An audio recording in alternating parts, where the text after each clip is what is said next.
అందరికీ నమస్కారం. తన్వి చెప్పే కథలకు స్వాగతం. ఈరోజే మొదటిసారిగా మా ఛానల్ చూస్తున్నట్లయితే ప్లీజ్ లైక్ చేయండి, షేర్ చేయండి, సబ్స్క్రైబ్ చేసి మమ్మల్ని సపోర్ట్ చేయండి. ఈరోజు అనగా బుధవారం నాడు చాలా శక్తివంతమైన రోజుగా పరిగణించబడుతుంది. ఎందుకంటే ఈ రోజున చంద్రగ్రహణం ఏర్పడింది. చంద్రగ్రహణంతో పాటు పౌర్ణమి కూడా కలిసి వచ్చింది. పౌర్ణమి రోజున గ్రహణం రావడం అంటే చాలా విశేషమైనది. ప్రతి 100 ఏళ్లకి ఇలా జరుగుతుందని పండితులు అంటున్నారు. కాబట్టి ఈరోజు కొన్ని నియమాలను పాటిస్తూ పరిహారాలను చేస్తే చాలు మీ ఇంటికి అఖండ రాజయోగం ప్రాప్తిస్తుందని వేద పండితులు చెబుతున్నారు. మన హిందూ ధర్మంలో పౌర్ణమి అంటే లక్ష్మీదేవికి అంకితం. అందులోనూ గ్రహణం రోజున వచ్చే పౌర్ణమి ఇంకా శక్తివంతమైంది. కాబట్టి ఈ నెలలో వచ్చే పౌర్ణమి రోజున కొన్ని పరిహారాలు పాటిస్తే లక్ష్మీదేవి సంతోషించి మీ ఇంట్లోకి ఖచ్చితంగా అడుగు పెడుతుంది. ఈరోజు ఉదయం 6 గంటల నుండి 10 గంటల వరకు చంద్రగ్రహణం ఏర్పడుతుంది. కాబట్టి ఈ 4 గంటల గ్రహణ సమయంలో ప్రతి ఒక్కరూ జాగ్రత్తగా ఉండాలి. లేకపోతే జాతకంలో దోషాలు ఏర్పడతాయి. గ్రహణం ప్రారంభం కాకముందే ఉదయం టిఫిన్లు చేసేయాలి. అలాగే మీరు వండిన ఆహార పదార్థాల మీద తులసి ఆకులు కానీ గరిక కానీ వేయండి.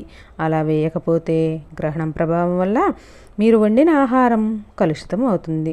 గ్రహణం ప్రారంభం కాకముందే అంటే ఉదయం 6 గంటల్లోపే మీ పూజ గదిని మూసివేయండి.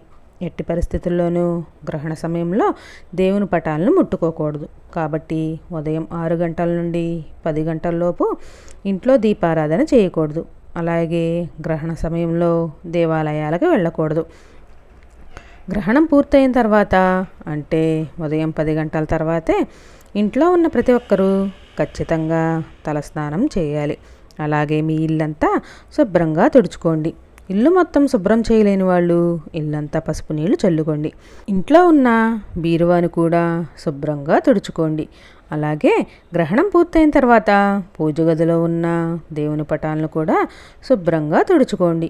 ఈ పౌర్ణమి రోజున ఉల్లిపాయ, వెల్లుల్లి వంటి ఆహార పదార్థాలను తినకూడదు. ఇక పౌర్ణమి సందర్భంగా ప్రతి ఒక్కరూ సాయంత్రం సమయంలో ఇంట్లో దీపారాధన చేసుకోవాలి. మరి ముఖ్యంగా చెప్పాలంటే పౌర్ణమి రోజున సాయంత్రం సమయంలో 6 గంటల నుండి 9 గంటలలోపు ఇంట్లో పూజ చేసుకుంటే లక్ష్మీ కటాక్షం మీ ఇంటిపై ఉంటుంది.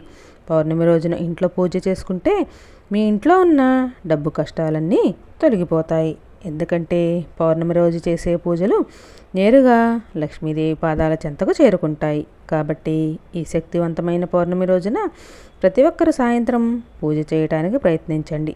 పూజ పూర్తయిన తర్వాత చివరగా లక్ష్మీదేవికి హారతిని ఇచ్చి ఓం శ్రీ లక్ష్మీ నమః అనే మంత్రాన్ని 3 సార్లు చదివితే లక్ష్మీదేవి ఆశీర్వాదాలను పొందవచ్చు.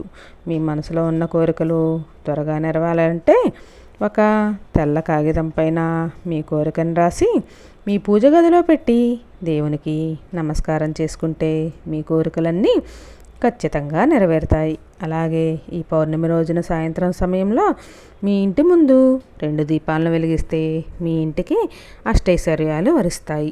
ఇలా దీపాలను వెలిగించడం వల్ల మీ ఇంట్లో ఉన్న దుష్టశక్తులన్నీ తొలగిపోయి మీ ఇంట్లోకి దేవతలు అడుగు పెడతారు. అతి త్వరలోనే మీ ఇల్లంతా డబ్బుతో నిండిపోతుంది. ఇంటి ముందు దీపాలు వెలిగించలేని వాళ్ళు ఈ పౌర్ణమి రోజున సాయంత్రం ఒక రాగి చెంబును తీసుకొని అందులో నిండుగా నీళ్లు పోసి పసుపు కుంకుమలు అలాగే కర్పూరం బిళ్ళలను వేసి ఆ రాగి చెంబుని మీ ఇంటి ముందు కుడివైపున పెట్టండి. పౌర్ణమి రోజున ఇలా చేస్తే మీ ఇంటికి అష్టైశ్వర్యాలు వస్తాయి. ఈ పౌర్ణమి రోజున రాత్రి సమయంలో గుప్పెడు కళ్ళుప్పును తీసుకొని ఒక వస్త్రంలో మూటలాగా కట్టి మీ ఇంటి ముందు పెట్టండి. మరుసటి రోజు ఉదయం ఆ ఉప్పును తీసి ఏదైనా చెట్టు దగ్గర వేయండి.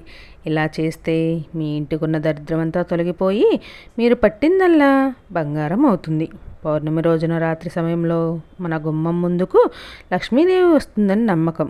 కాబట్టి రాత్రి నిద్రించే ముందు ఇంటి ముందు ముగ్గు వేసుకుంటే మీ ఇంట్లోకి లక్ష్మీదేవి అడుగు పెడుతుంది. ఈ పౌర్ణమి రోజున ముక్కోటి దేవతలందరూ మానవ రూపంలో భూమిపైకి వచ్చి పుణ్యనదుల్లో స్నానం చేసి మహావిష్ణువును పూజిస్తారు. కాబట్టి ఈ పౌర్ణమి రోజున సాయంత్రం మీరు స్నానం చేసేటప్పుడు నీటిలో కొంచెం పసుపు వేసుకొని స్నానం చేస్తే పుణ్యనదుల్లో స్నానం చేసినంత పుణ్య ఫలితం లభిస్తుంది. అలాగే పాపాలన్నీ వినాశనమయ్యి స్వర్గలోక ప్రాప్తి కలుగుతుందట. చాలామంది ఇళ్లలో ఎక్కువగా కలబంద మొక్క కనిపిస్తుంది. కలబంద మొక్కను అదృష్ట మొక్కగా భావిస్తారు. కాబట్టి ఈ పౌర్ణమి రోజున కలబంద మొక్కను ఇంట్లో నాటుకుంటే చాలా శుభప్రదమని పండితులు చెబుతారు. కలబంద మొక్క ఎంత ఏపుగా పెరిగితే మీ సంపద కూడా అంత బాగా పెరుగుతుందని సంకేతం. కాబట్టి డబ్బు సమస్యలతో ఇబ్బంది పడుతున్న వారు కలబంద మొక్కను పెంచుకుంటే డబ్బు కష్టాలన్నీ తీరిపోతాయి. ఈ పౌర్ణమి రోజున మీ కాలికి నల్లదారాన్ని కట్టుకుంటే చాలా మంచిది. పౌర్ణమి రోజు నల్లదారం కట్టుకుంటే ఏలినాటి శని దోషాలు తొలగిపోతాయి. జాతకంలో ఉన్న దరిద్రం మొత్తం తొలగిపోయి అదృష్టం వరిస్తుంది. నల్లదారం కట్టుకోవడం వల్లే చెడు శక్తుల ప్రభావం పడదు. పౌర్ణమి రోజున లలితా సహస్రనామ పారాయణం చేస్తే ఎంతటి ఘోరమైన సమస్య అయినా మీ సమస్యలన్నీ తీరిపోతాయి. ఈ పౌర్ణమి రోజున ఉప్పు అలాగే నూనెను కొనకూడదు. ఈ వస్తువులు కొంటే దురదృష్టం వెంటాడుతుంది.